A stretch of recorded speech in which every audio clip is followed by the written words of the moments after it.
ਸਤਿ ਸ੍ਰੀ ਅਕਾਲ ਜੀ। ਸਾਡੇ ਇਸ ਖਾਸ ਪੜਚੋਲ ਵਿੱਚ ਤੁਹਾਡਾ ਸਵਾਗਤ ਹੈ। ਅੱਜ ਆਪਾਂ ਭਾਰਤੀ ਉਪ ਮਹਾਦੀਪ ਤੇ ਇੱਕ ਅਜਿਹੇ ਇਨਕਲਾਬੀ ਪਲ ਦੀ ਗੱਲ ਕਰਨ ਜਾ ਰਹੇ ਹਾਂ ਜਿਸ ਨੇ ਮਨੁੱਖੀ ਅਧਿਕਾਰਾਂ ਅਤੇ ਜਮਹੂਰੀ ਸ਼ਾਸਨ ਦੀ ਦਿਸ਼ਾ ਨੂੰ ਹਮੇਸ਼ਾ ਲਈ ਬਦਲ ਕੇ ਰੱਖ ਦਿੱਤਾ।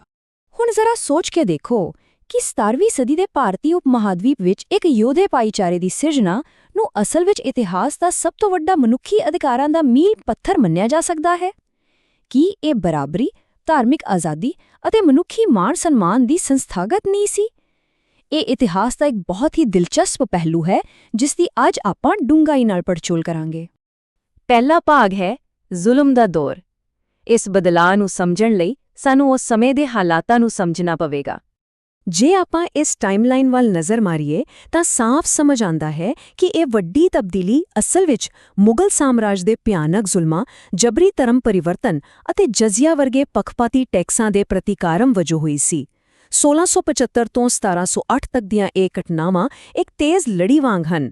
ਇਸ ਦੀ ਸ਼ੁਰੂਆਤ ਸਿੱਖਾਂ ਦੇ 9ਵੇਂ ਗੁਰੂ ਤੇਗ ਬਹਾਦਰ ਜੀ ਦੀ ਸ਼ਹਾਦਤ ਤੋਂ ਹੁੰਦੀ ਹੈ, ਜਿਨ੍ਹਾਂ ਨੇ ਕਸ਼ਮੀਰੀ ਪੰਡਿਤਾਂ ਦੀ ਧਾਰਮਿਕ ਆਜ਼ਾਦੀ ਦੀ ਰਾਖੀ ਲਈ ਆਪਣੀ ਜਾਨ ਦੀ ਅਦੁੱਤੀ ਕੁਰਬਾਨੀ ਦੇ ਦਿੱਤੀ ਸੀ।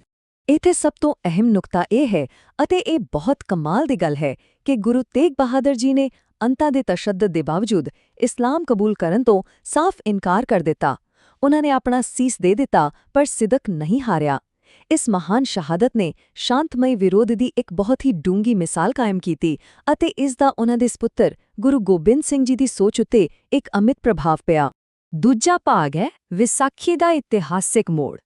30 ਮਾਰਚ 1699 ਦਾ ਉਹ ਦਿਨ ਜਿਸ ਨੇ ਆਉਣ ਵਾਲੇ ਇਤਿਹਾਸ ਦੀ ਰੂਪ-ਰੇਖਾ ਹੀ ਬਦਲ ਦਿੱਤੀ।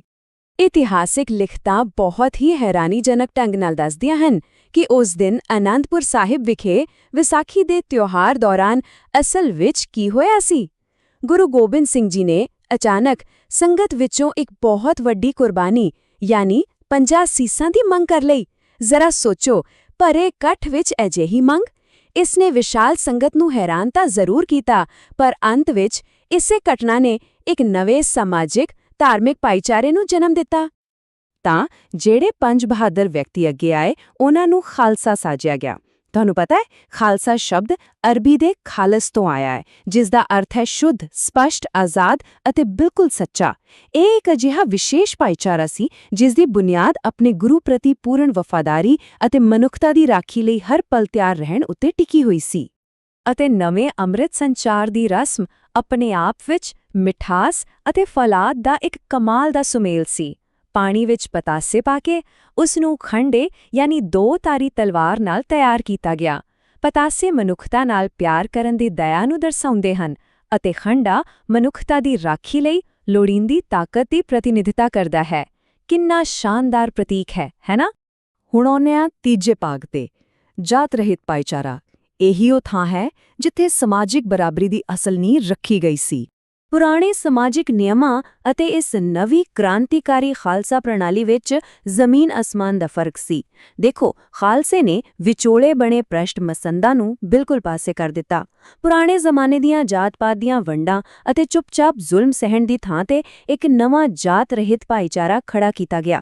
ਹੁਣ ਮਾਸੂਮਾਂ ਦੀ ਰਾਖੀ ਲਈ ਹਥਿਆਰਬੰਦ ਰੱਖਿਆ ਨੂੰ ਅਪਣਾਇਆ ਗਿਆ ਅਤੇ ਸੰਗਤ ਦਾ ਗੁਰੂ ਨਾਲ ਸਿੱਧਾ ਸੰਪਰਕ ਜੁੜ ਗਿਆ। ਇੱਥੇ ਅੰਕ 5 ਵੱਲ ਧਿਆਨ ਦਿਓ। ਇਹ ਬਹੁਤ ਡੂੰਘਾ ਮਹੱਤਵ ਰੱਖਦਾ ਹੈ। 5 ਪਿਆਰੇ ਜਿਨ੍ਹਾਂ ਨੇ ਸਭ ਤੋਂ ਪਹਿਲਾਂ ਅੰਮ੍ਰਿਤ ਛਕਿਆ, ਉਹ ਵੱਖ-ਵੱਖ ਹਿੰਦੂ ਜਾਤਾਂ ਨਾਲ ਸੰਬੰਧਿਤ ਸਨ। ਪਰ ਕਮਾਲ ਦੀ ਗੱਲ ਦੇਖੋ, ਉਹਨਾਂ ਨੇ ਬਿਲਕੁਲ ਇੱਕੋ ਬਾਟੇ ਵਿੱਚੋਂ ਅੰਮ੍ਰਿਤ ਛਕਿਆ। ਇਹ ਜਾਤ-ਪਾਤ ਦੇ ਭੇਦਭਾਵ ਦੇ ਮੁਕੰਮਲ ਖਾਤਮੇ ਅਤੇ ਇੱਕ ਬਰਾਬਰੀ ਵਾਲੇ ਭਾਈਚਾਰੇ ਦੇ ਜਨਮ ਦਾ ਸਭ ਤੋਂ ਵੱਡਾ ਸਬੂਤ ਸੀ। ਚੌਥਾ ਭਾਗ ਹੈ ਸੰਤ ਸਿਪਾਹੀ ਦਾ ਸਿਧਾਂਤ। ਇਹ ਗੱਲ ਕਰਦਾ ਹੈ ਇੱਕ ਅਜਿਹੇ ਅਨੁਸ਼ਾਸਨ ਦੀ ਜੋ ਅੰਦਰੋਂ ਸੰਤ ਹੈ ਤੇ ਬਾਹਰੋਂ ਸਿਪਾਹੀ। ਇਹ 5 ਕਕਾਰ ਯਾਨੀ ਕੇਸ, ਕੰਘਾ, ਕੜਾ, ਕਿਰਪਾਨ ਅਤੇ ਕਛਹਿਰਾ, ਤੁਸੀਂ ਦੇਖੋ, ਇਹ ਸਿਰਫ ਕੋਈ ਆਮ ਧਾਰਮਿਕ ਪ੍ਰਤੀਕ ਨਹੀਂ ਸਨ।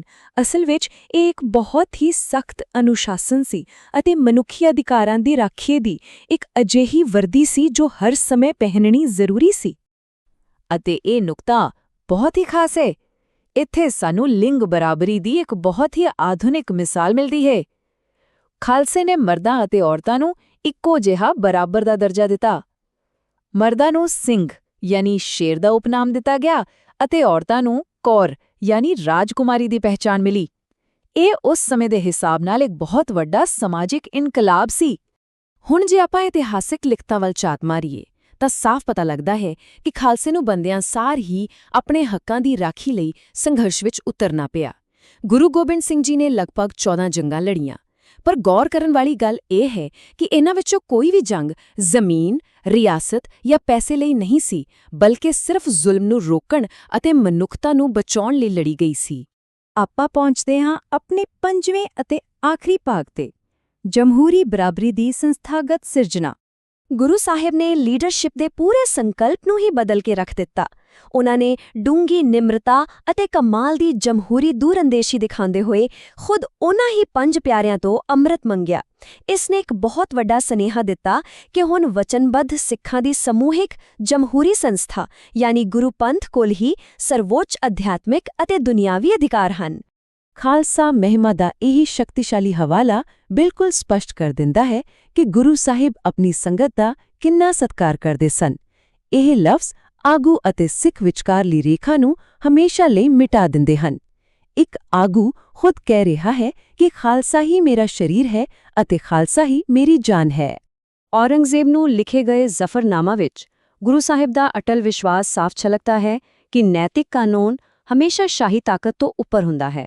ਭਗਤ ਕਬੀਰ ਜੀ ਦੇ ਇਹ ਸ਼ਬਦ ਵੀ ਇਹੀ ਗਵਾਹੀ ਭਰਦੇ ਹਨ ਕਿ ਜ਼ੋਰ, ਜ਼ਬਰਦਸਤੀ ਕਰਨਾ, ਧੱਕਾ ਕਰਨਾ ਜ਼ੁਲਮ ਹੈ ਅਤੇ ਪਰਮਾਤਮਾ ਦੀ ਦਰਗਾਹ ਵਿੱਚ ਇਸ ਦਾ ਹਿਸਾਬ ਤਾਂ ਦੇਣਾ ਹੀ ਪਵੇਗਾ।